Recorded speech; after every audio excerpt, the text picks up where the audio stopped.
She doesn't want protection. She wants presence, not the kind of presence that stands guard at the door, but the kind that sits beside her in silence, holding space for her to unfold. She doesn't need a shield. She needs a mirror, a reflection that doesn't distort her essence, but honors it. In a world that taught her to armor up, to brace for impact, to anticipate abandonment, your presence is the sanctuary she never knew she could have. Not because you fix her, but because you see her. Not because you lead her, but because you walk with her. In the quiet moments, when words are scarce and vulnerability is abundant, your presence speaks volumes. It says, I am here. I am not leaving. You are safe. And in that safety, she doesn't just survive, she thrives. Because presence is not passive. It is powerful. It is the foundation upon which trust is built, intimacy is nurtured, and love is actualized. So be the presence that doesn't flinch, that doesn't flee, that doesn't falter. Be the presence that stays, that supports, that sees, because in the end, she doesn't want protection. She wants you fully present, fully engaged, fully alive. She wants you rooted not in your armor, but in your awareness. Not in performance, but in presence. Because she can feel the difference. She can feel when you're physically there, but emotionally gone. She can feel when your eyes are looking, but not seeing. When your ears are hearing, but not listening. And what she craves isn't your strength in battle. It's your strength in stillness. The kind that can sit with her storm without trying to solve it. The kind that doesn't retreat when the waves rise, but anchors deeper into being. This isn't the fantasy of the wounded protector, rushing in to rescue. This is the medicine of the awakened man, who knows how to hold space instead of taking control. Because she's not asking for saviors anymore. She's asking for witnesses. She's asking for depth. She's asking for a presence so unwavering that she can finally put her sword down. And here's the truth they never told you. It takes more courage to sit with her pain than to fight her enemies. It takes more power to stay through the silence than to charge into conflict. It takes more masculinity to be present than to be dominant, because presence requires you to confront your own ghosts, to sit with your own discomfort, to meet her vulnerability without running from your own.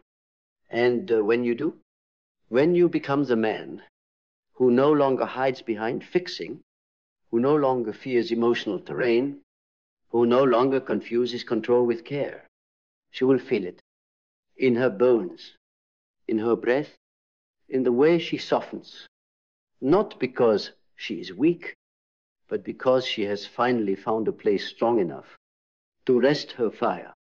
And when a woman rests her fire, not because it's been extinguished, but because it's finally respected, she becomes something untouchable, unshakable, uncontainable. She becomes the very force that civilizations rise for, and the wisdom that empires fall to. But she can only become that in the presence of a man who doesn't shrink in her intensity.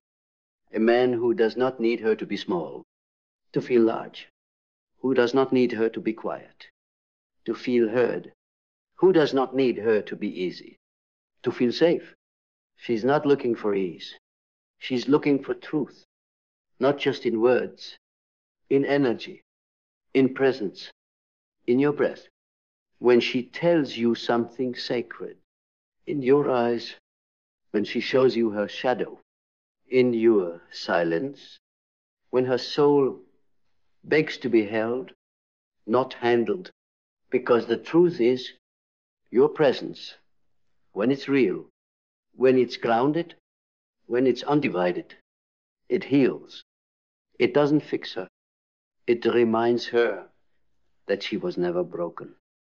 And when she's reminded of that, she becomes the kind of woman who no longer loves out of fear, but from a place of wholeness.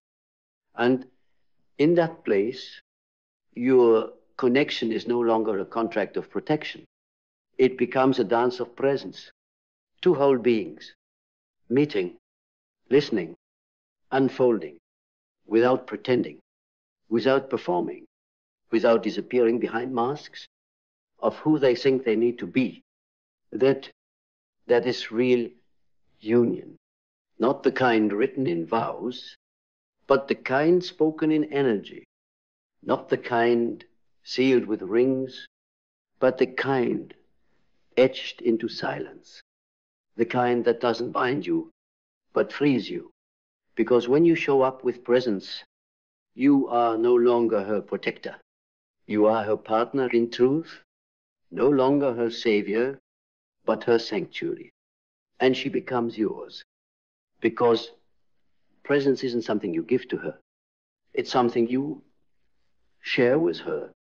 It's a mutual recognition that neither of you needs to be anyone else to be worthy of love, devotion, or depth. She will test it. Not because she wants to hurt you, but because she needs to know that you are real, that your stillness won't evaporate when the emotion floods, that your grounding isn't conditional, that your presence doesn't disappear the moment she stops being easy to handle. And when you remain, when your breath slows instead of your fists clenching, when your eyes stay soft, even when hers are aflame, she will trust you with a kind of trust that kingdoms were built on, not because you overpowered her, but because you never tried to. You didn't see her chaos as something to conquer. You saw it as a compass. And in doing so, you proved something most men never will, that your masculinity isn't a wall. It's a witness, a space, a mirror, a rhythm steady enough to catch her free fall and remind her without ever saying a word. You don't have to carry this alone anymore. And when she hears that not through your mouth, but through your being, 1,000 walls she forgot she built begin to crumble, because you didn't just give her attention. You gave her presence. You didn't just stand beside her. You stood within her moment. And that's what she's been starving for. Not gestures, not protection wrapped in pride, but something ancient, something primal, something that says, I see you, I feel you, and I'm not afraid of you. She doesn't want a man who flinches at her fury. She wants one who recognizes it as the same fire that burns in him. She doesn't need a man who silences her sadness. She wants one who can sit inside it and breathe. That's the kind of man she opens to. Not the one who breaks her open. The one who makes her feel safe enough to open herself. And when she does, when the petals peel back, when the thorns fall away, when the raw, radiant, untamed essence of her stands before you, will you stand there too? Or will you do what men have always done? Flinch, run, label, control. Or will you remain silent, steady, unmoved by her magnitude, because you have already stood in the magnitude of your own?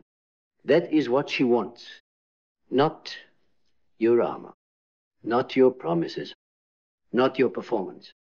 Just you, present, real, unafraid, unmasked.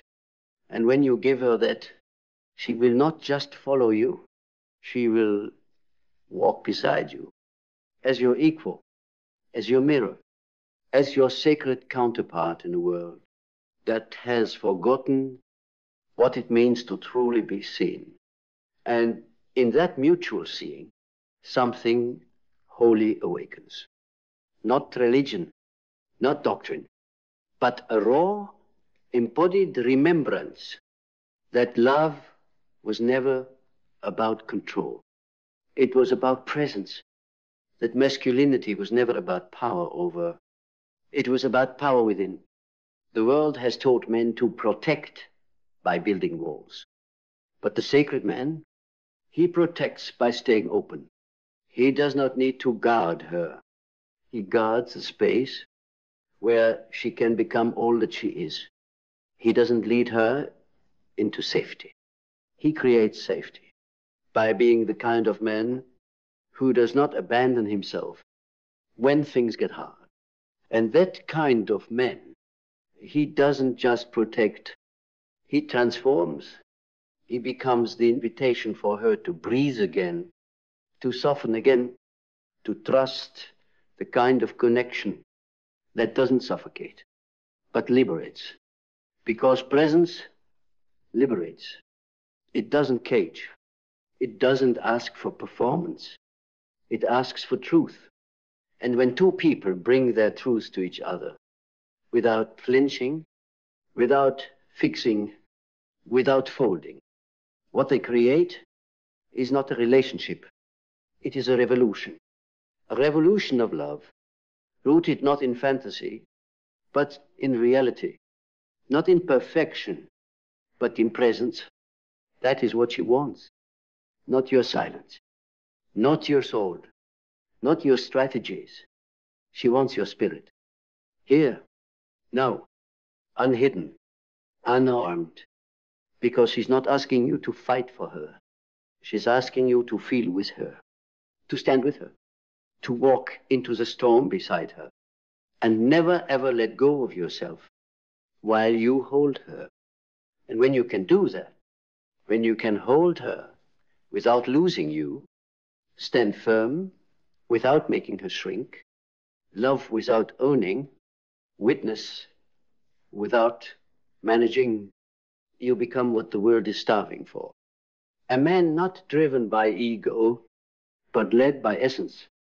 A man who doesn't confuse presence with passivity, who doesn't hide behind silence, or wield his voice as a weapon. A man who can meet her chaos with calm, her rage with reverence, her tenderness with tenacity, not because he has mastered her, but because he has met himself. He has sat in the fire of his own becoming and learned to stay. And so when she burns, he doesn't run. He doesn't try to douse her. He doesn't fear the flames. He knows the fire. He respects it. He's walked through it. And that is what makes him unshakable. Not because he is immune to emotion, but because he is intimate with it. Not because he suppresses his fear, but because he has befriended it. Not because he controls her expression, but because he honors it. That is the kind of presence she cannot resist, because it doesn't trap her. It frees her. It doesn't take. It invites. It doesn't hover. It holds. And in that sacred holding, that unspoken covenant of soul with soul, she no longer has to wonder. If she's too much, she no longer has to shrink to make space for your strength. She no longer has to perform just to feel protected. She knows she's safe. Not because you told her, but because you showed her. And when a woman knows she is safe, not from danger, but from dismissal, from judgment, from being told her truth is too wild, too loud, too inconvenient, she blooms. Not for you, but because of you. Because you created the rarest thing a woman can receive from a man who has truly met himself. Room, a room to breathe, room to unravel, room to rebuild without conditions. And that room is the holy ground, where the most sacred of unions is formed. Not the union of protector and protected, not of the pedestal and the pleasing, but of two sovereign beings who no longer need to play roles because they are too busy being real. In that space, love stops being a transaction and becomes a transformation. She no longer asks for flowers. She becomes the garden. She no longer asks you to fix her. She becomes her own medicine. And you become her sanctuary, not her escape, but her return, the place she comes back to over and over, not because she must, but because she chooses. And isn't that the deepest desire? To be chosen, not out of dependency, but out of devotion. To be loved, not for the mask you wear, but for the soul you dare to reveal. That's what presence gives you. Not power over her, but power with her. The kind of power that doesn't command, but connects. The kind of love that doesn't demand, but draws out. The kind of manhood that doesn't dominate, but anchors. So if you want to lead her not with your hands, but with your heart wide open, not with your protection, but with your presence. Because presence is not a posture, it's not a performance, it's a practice, a daily commitment to stay awake, to stay open, to stay willing to witness the storms without shutting down, willing to hold her clarity and confusion in equal reverence, willing to drop the need to be the hero and becomes a harbor. Because in your presence, she doesn't need saving. She remembers she was never lost. In your presence, she doesn't need to compete with the ghosts of your past. She becomes the moment that holds you fully. And you become the man who is finally not running. That kind of man is rare. Not because the world lacks men, but because the world has taught men to abandon presence in favor of performance, to chase applause instead of attunement, to lead from the head instead of the soul. But now you know better. Now you felt the weight of what it means to stay, to listen without solving, to witness without interfering, to love without controlling. And because you've stayed, she will bloom, not into who you want her to be, but into who she already is, underneath the armor she wore, just to survive a world full of absent men. But you chose differently. You chose to be here fully, fiercely, quietly, powerfully. And because of that, you will never need to prove your love. Your presence will speak it in every breath. And that presence, that grounded, unwavering, soul-rooted presence, it becomes your signature, not your looks, not your status, not your charm. Your presence, it becomes the echo of your integrity, the pulse of your masculinity, the weight of your wordless vow. I will not leave, not in discomfort, not in fear, not in the face of your storm or mine, because the true man does not measure his power by how loud he can speak, but by how deeply he can listen to her words, to her silence, to his own still inner truth that tells him you were not born to protect her from the world. You were born to stand beside her. As she remembers, she never needed protection, only presence. And the man who can give that, not just once, but every day, every moment, through the ordinary and the chaos, he becomes unforgettable, not because he made her dependent, but because He helped her. Remember, she was never less than whole. He becomes etched in her memory, not as a rescuer, but as the witness who never blinked while she rose from her own ashes. That is the love she waits for. That is the energy she surrenders to. That is the man she gives all of herself to, not because she has to, but because in him she sees the same thing. She's been fighting to reclaim truth, stillness, power, presence. And that is where it ends. Or maybe where it finally begins. Because in truth, presence is never the end. It is always the beginning of deeper love, of higher trust, of the kind of intimacy that doesn't cling, but expands. Presence creates space. And space allows breath, and breath, shared between two souls, no longer performing, becomes sacred. She doesn't need you to conquer her fears. She needs you to stand beside her while she faces them. She doesn't need you to fill her voids. She needs you to honor them, to hold the space without fixing, without fleeing, without flinching, to stay present, to stay aware, to stay yours. Because when you stay with yourself, you can stay with her. And that's when something eternal opens between you. Not codependency, not fantasy, but communion. A moment where two beings recognize each other beyond the body, beyond the stories, beyond the masks.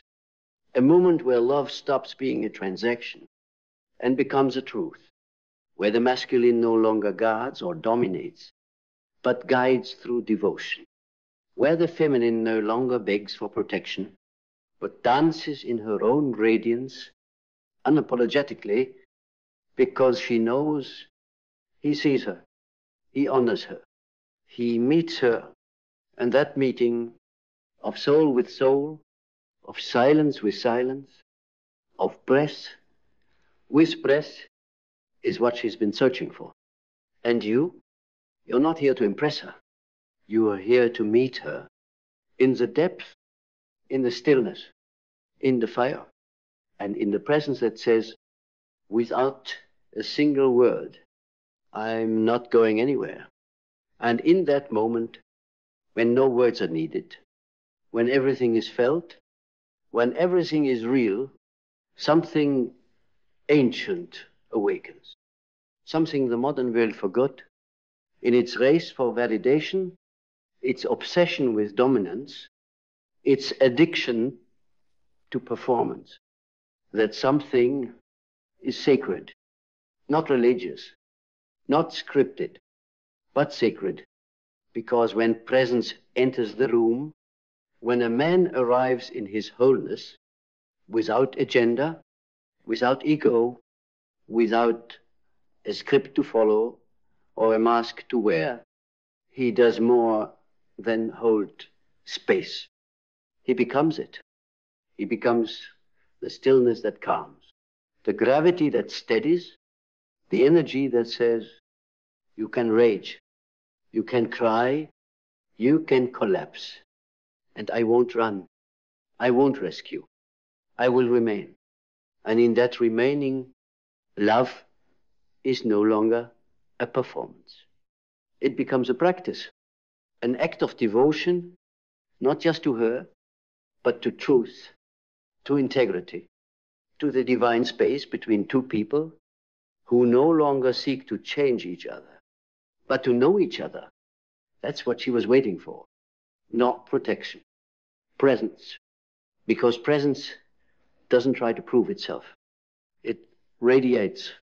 And in that quiet radiance, she doesn't just feel safe. She feels seen.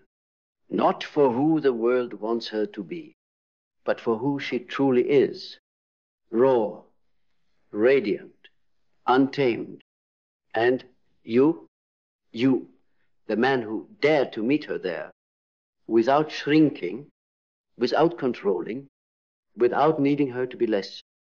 You didn't just win her, you woke her. And in waking her, you woke the deepest truth in yourself, that the greatest power you hold is not in what you do, but in how deeply you're willing to be. And from that place of being, not striving, not pretending, but being, you become the embodiment of everything she thought didn't exist. A man who listens without fear, a man who holds without possession, a man who stands without towering, a man who loves without conditions. She doesn't want your perfection. She doesn't want your protection. She wants your presence, because your presence is the one thing no one else can fake, no one else can offer, no one else can give her but you. And when you give her that, without fear, without flinch, without performance, you invite her into a love where she is not required to be anything but herself. And that is rare. That is real. That is revolutionary. Because most men will offer her promises, but only a few will offer her their full living presence. The ones who do, they don't just become partners. They become portals into deeper love, into divine intimacy, into a world where truth is the only language spoken, and silence is no longer feared, but felt. That is what she's been longing for. Not the man who arrives with loud declarations, but the one who arrives quietly, fully, and never leaves. Not in the body, not in the mind, not in the soul.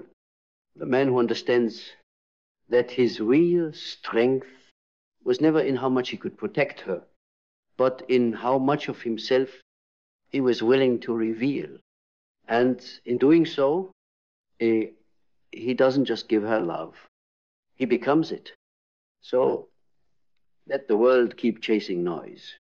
Let others keep chasing control, status, and surface love. You were not made for that. You were made for depth, for reverence, for the kind of presence that transforms not just her, but you. Because in the end, your greatest offering was never your protection. It was your willingness to be fully here, fully seen, fully alive, not as her savior, not as her shield, but as her mirror, her anchor, her witness in the sacred unraveling of who she truly is. And when you stand there, unflinching, unmasked, unwavering, you will realize she never wanted a man to fight the world for her. She wanted a man who could face himself, stand in that fire, and say, I am not going anywhere. That is presence, and that is love. Power is a sacred force until it forgets why it exists. And when it forgets, it decays. Not with noise, but with quiet corruption. Like a king who no longer serves the kingdom, but bends it to serve himself. Like a mind once alive, with vision, now hollowed by control. Like a man once noble in intention, now drunk on domination. Because power without purpose becomes its own god, a god that devours the very soul it was meant to protect. You see it everywhere. In the eyes of leaders who speak of service but hunger for subjugation, in systems designed not to uplift but to enslave with the illusion of order. In relationships where love is weaponized and control wears the mask of care. This is what happens when strength loses its compass, when action loses its reason, when power is no longer tethered to meaning. It mutates into tyranny, not always with blood and fire, sometimes with routine, sometimes with comfort, sometimes with the simple, silent rot of a dream unlived. Because purpose is what makes power holy. And when you strip away that purpose, when you chase strength for its own sake, you don't become free. You become imprisoned by your own illusion of dominance. And that illusion is seductive. It promises safety, control, invincibility. But in truth, it is a fragile thrown that crumbles the moment something real walks into the room. Carl Jung understood this.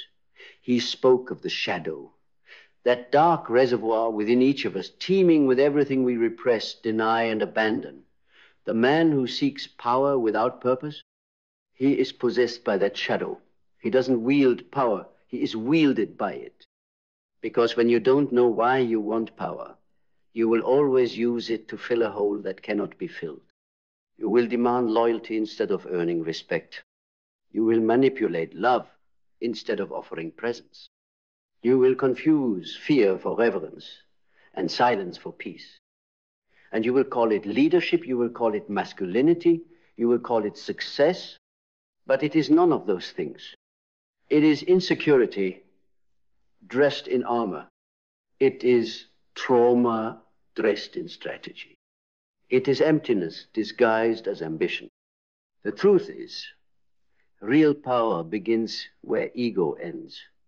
It begins when you stop trying to conquer the world and start learning how to govern yourself. Because if you can't master your own impulses, your power is not strength, it is a threat. If your self-worth is built on others needing you, fearing you, obeying you, then your throne is made of sand.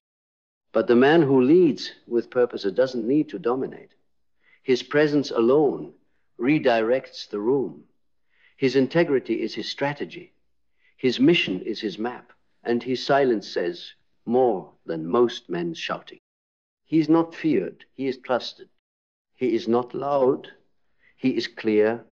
He is not chasing power, he is power because he's aligned with something bigger than himself. That is the key, alignment.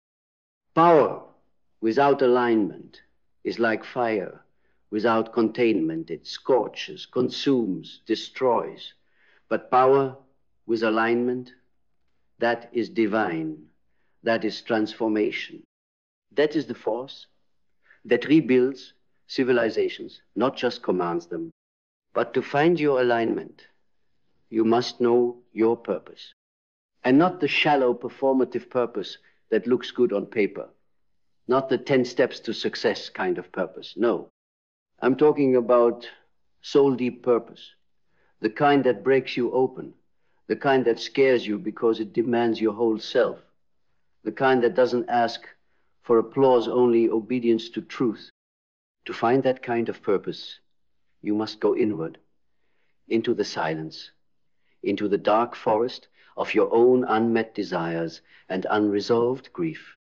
You must confront your shadow, not to destroy it, but to integrate it, because only then can you trust yourself with real power.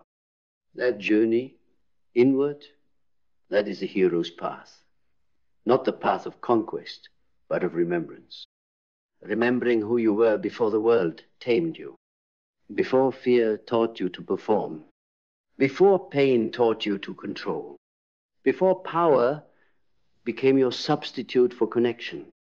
And in that remembering, you discover something radical. You were never meant to be a god over others. You were meant to be a guardian of your own soul. And when you protect that with purpose, with presence, with clarity, your power becomes magnetic. It draws others, not because they are weak, but because they recognize strength that doesn't threaten them. Strength that invites them to rise. But that kind of strength costs everything. It costs your ego. It costs your addiction to validation. It costs the cheap comfort of being liked, followed, or feared. Because purpose doesn't always make you popular, but it will make you real. And in a world drunk on illusion, realness is rebellion. So rebel.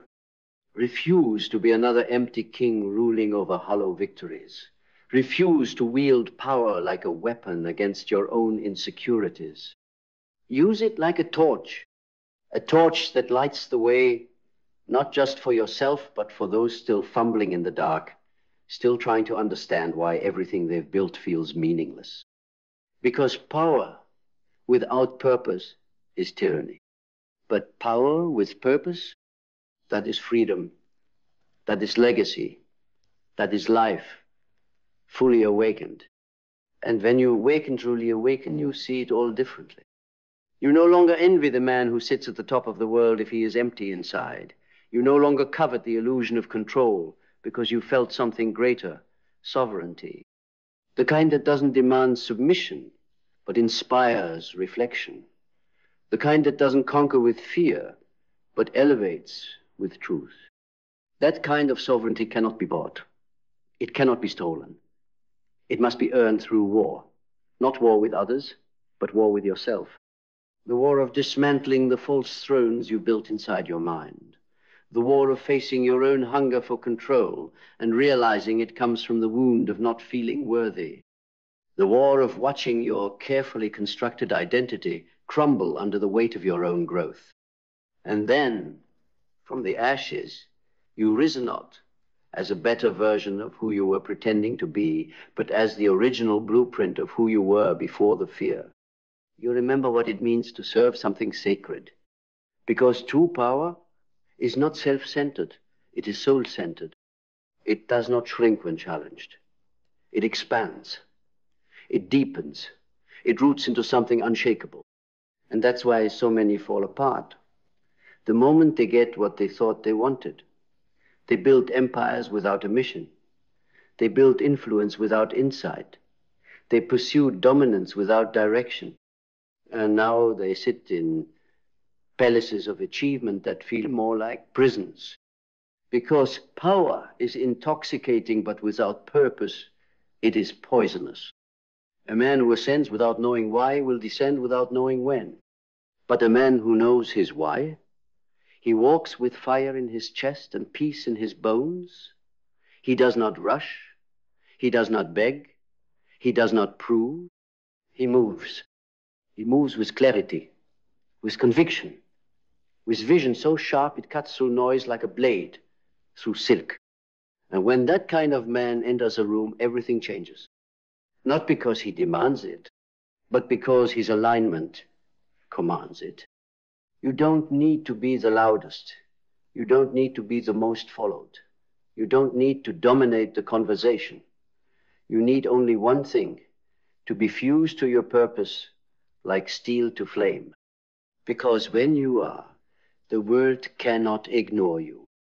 They may resist you, they may fear you, they may misunderstand you, but they will never forget you. Because you didn't come to entertain. You came to embody. An embodiment leaves a mark no applause ever could. So now, the question remains, what is your purpose? Not the one they gave you. Not the one you borrowed from someone else's expectations. Not the one you fabricated to look impressive. But the one you feel in your blood. The one that makes you ache. The one that keeps whispering at night when the world is asleep. You know the one. It's been waiting. It's what you were meant to serve as your strength. What you were meant to build, not for validation, but for impact. Not for ego, but for eternity. And when you serve that, when your power bows to your purpose, you become dangerous in the best way possible. Not because you threaten, but because you liberate. You become the man who cannot be used, because he no longer uses others. The man who cannot be owned, because he owns his vision. The man who cannot be manipulated, because he's already faced his own shadow and made peace with it.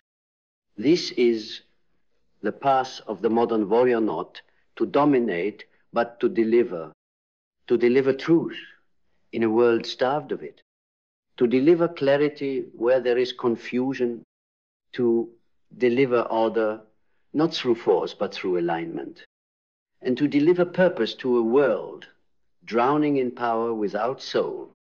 That is your calling. That is your kingdom. Not built on control, but born from courage. Courage, no, the shallow bravery of appearances, but the ferocious honesty it takes to look into yourself and not look away. The courage to question everything you've been taught about strength, power, and manhood. The courage to walk away from the throne of noise and step into the silence where your real voice lives. Because the voice of purpose doesn't shout. It doesn't beg.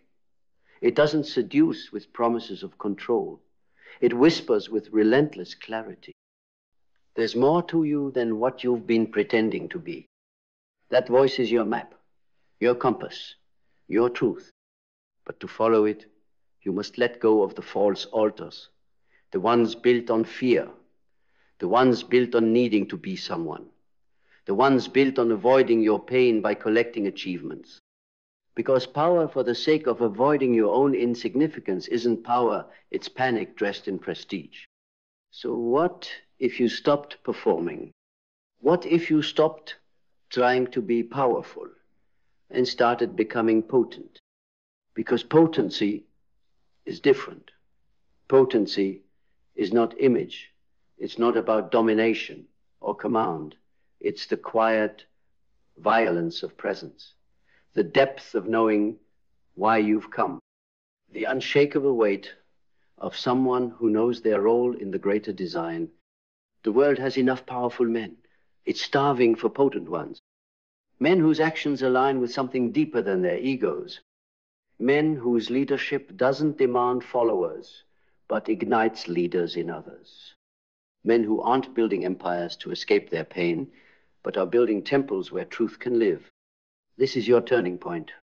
You can keep chasing power the way you were taught, climbing, proving, conquering. You can step into something timeless, something that doesn't end when the applause dies, something that doesn't fade when the spotlight moves. Purpose, that holy fire, that sacred assignment etched into your DNA before you were old enough to know your own name. You feel it.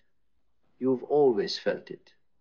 Even when you tried to drown it in ambition, even when you buried it under control, even when you pretended you didn't need it. But it's there, quiet, waiting. And it will keep waiting until you're ready to burn everything false to reach it.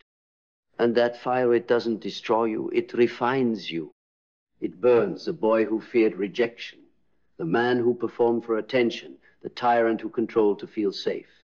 It leaves behind something cleaner, clearer, a man who no longer seeks power because he is a purpose, a man who no longer needs a crown because his presence rules from within, a man who doesn't take from the world but gives it something unforgettable. Himself, whole, awake, unyielding. That man changes everything, not through tyranny, not through titles, but through truth. And truth that is the final form of power. Because it cannot be bought, it cannot be shaken, it cannot be stolen. It simply is. And when you live in it, speak from it, build with it, you don't just rise, you reign. But this reign is not like the ones you've been shown. This is not the throne built on obedience, or fear, or forced respect. This is the throne within the seat of sovereignty only a man aligned with his essence can sit upon. The kind of reign that does not command the weak, but awakens the sleeping. That does not raise walls, but tears down illusions. That does not bind with laws, but liberates with presence. Because when a man lives in truth, he doesn't need to rule others. His very existence becomes a revolution. And the world feeds it. People begin to behave differently in your presence, no because you control them, but because you free them. You free them by refusing to abandon yourself. You free them by embodying what they've been told was impossible. Power without manipulation, strength without suppression, authority without tyranny. They watch you and they remember who they could be. That is the ripple effect of a man who has burned the mask, buried the ego, and become the vessel of purpose itself. But here's what no one tells you. Purpose demands everything. It demands your comfort, your excuses, your need to be liked, your obsession with appearing strong instead of being unshakable. It will strip you of your borrowed identities. It will ask you to walk through fire with your shadow in your arms. It will turn your loneliness into leadership, your wounds into wisdom, your failures into foundation. And it will cost you your old self, but what you gain? Clarity, conviction, calling, the kind of inner silence that roars louder than any title ever could.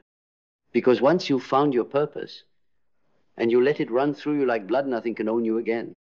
Not a boss, not a trend, not a fear, not a lie. You become a living landmark of truth in a world lost in imitation. And make no mistake, this world will try to pull you back. It will tempt you with power disconnected from meaning. It will dangle empty success in front of your face. It will reward the image more than the essence. But you will know the difference because you have seen the inside of yourself. You have walked through your own darkness.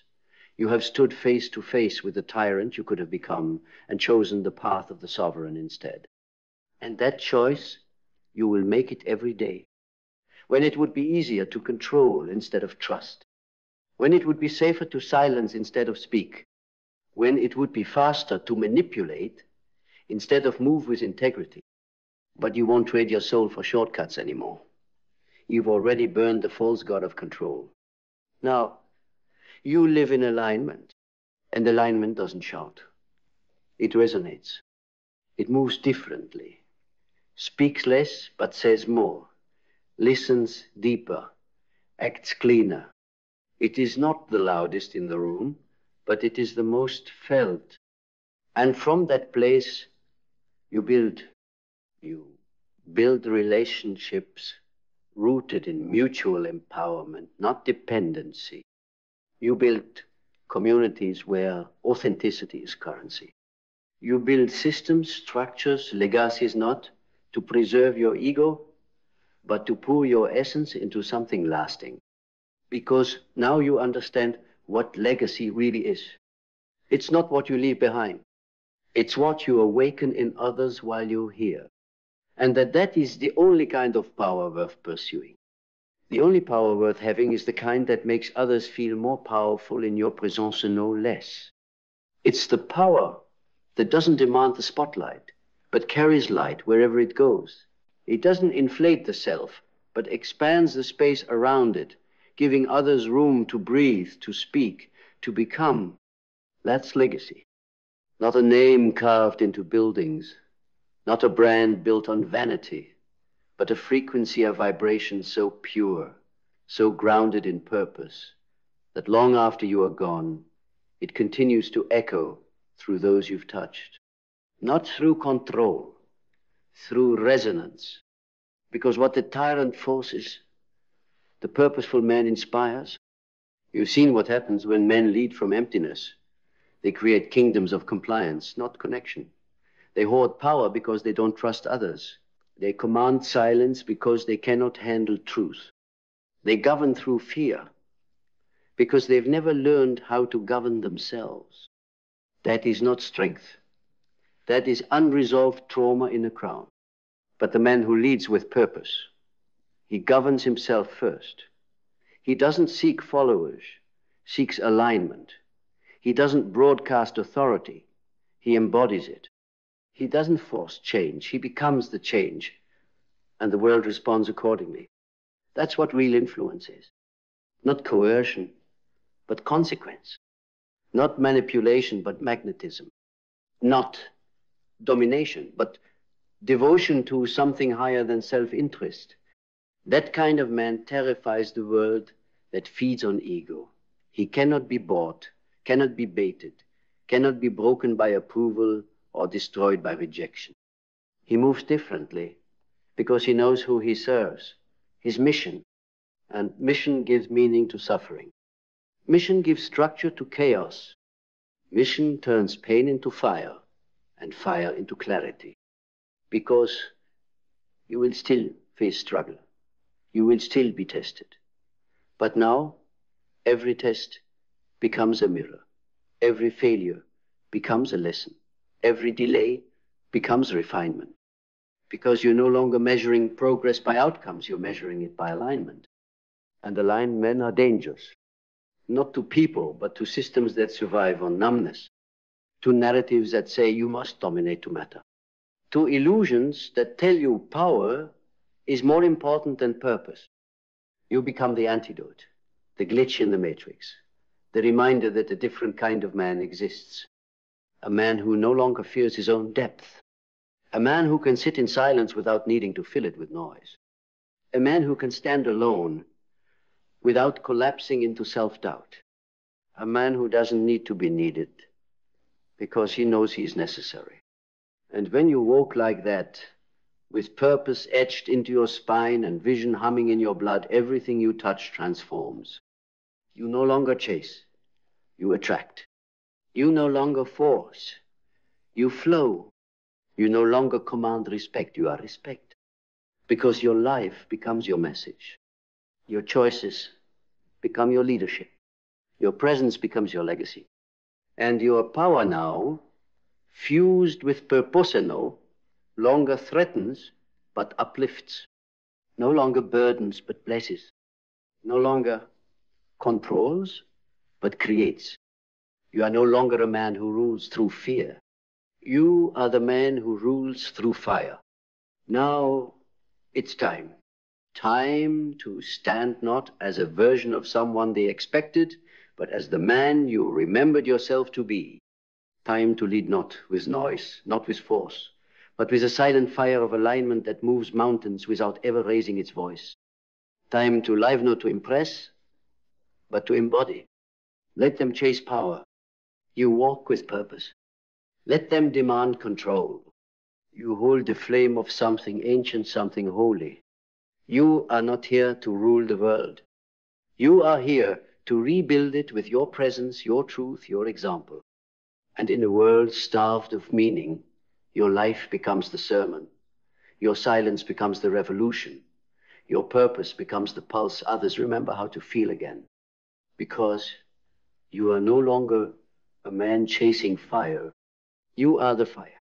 And no one can extinguish a man who has remembered his reason for burning.